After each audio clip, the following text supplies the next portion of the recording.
Tonsvis af gammel beton hentet fra bunden af Limfjorden bliver nu til et nyt kunstværk på Aalborg Havn. En gang lå betonklodserne her på bunden af fjorden, lige under københavnerbåden. Nu skal de være kunst. Det er noget gammelt skrammel, men det er jo også noget gammelt skrammel, der fortæller en historie om en udvikling på havnefronten.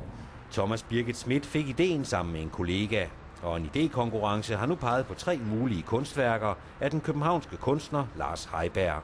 Så synes vi jo også, at de har en sådan fantastisk materialevirkning, de her gamle slidte betonblokke med rustpletter på fra de kæder, der er blevet brugt til at hejse dem op og fra havets bund.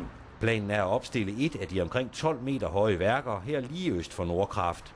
Hvis det overhovedet kan lade sig gøre, at binde 125 styk af de over 1 tons tunge blokke sammen. Vi skal lave en mere detaljeret projektering. Vi skal simpelthen finde ud af, hvordan konstruerer man det her, fordi som man kan forstå, så er det selvfølgelig et rimelig kompliceret objekt at få op at stå. Og kunstværket skal finansieres af fonde og sponsorer.